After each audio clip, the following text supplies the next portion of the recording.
Hello, my AAA students. The December 23 exams are just 5 days away, so I thought it's an ideal time that I should share with you all my AAA exam tips for December 23 in terms of what's likely. But just before I move into that, I need to put in a disclaimer. A complete syllabus coverage is not a substitute of the exam tips. And more importantly, these tips are based upon my own analysis and some underlying assumptions based upon my experience of teaching this AAA paper. So let's unfold the tips and let's see what's likely in terms of the December 23 exams. My tip number one is audit risk and a risk of material misstatement, a complete question around that. A question could possibly focus on group audit aspects in line with the revised ISA 600. And more importantly, there could be a knowledge-based question in the first question asking you something about significant component or using the work of the component auditor. The chances of business risk looks less for the December 23 exams. My tip number two is around syllabus area E, which is in section B of the AAA paper and is a mandatory question. A question around going concern matters or the implication of incomplete disclosure or no disclosure of material uncertainty relating to going concern, just like a question we saw in December 18, question number 2. Or a question asking you matters to be communicating to those charged with governance. We saw this question a couple of times, one in the March-June 19, question number 2B, and one in March-June 23, question number 3, as an ideal question which can help you prepare around the topic communicating matters to those charged with governance, or else a question around a critical appraisal of the report, which is one of her frequently asked questions by the examining team.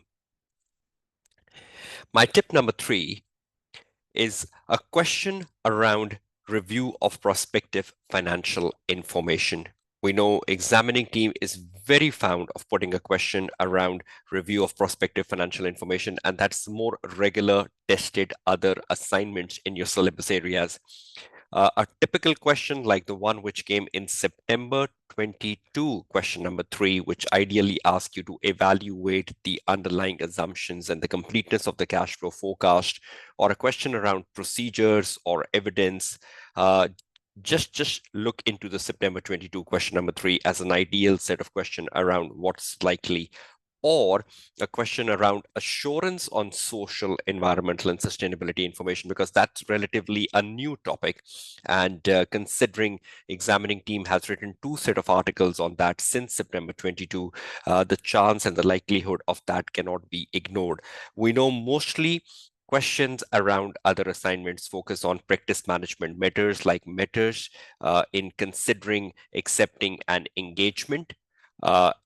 Mostly the topics around other assignments focus on procedures, so you should be habitual of that. So please ensure you consider this in your last moment revisions for December 23 exams.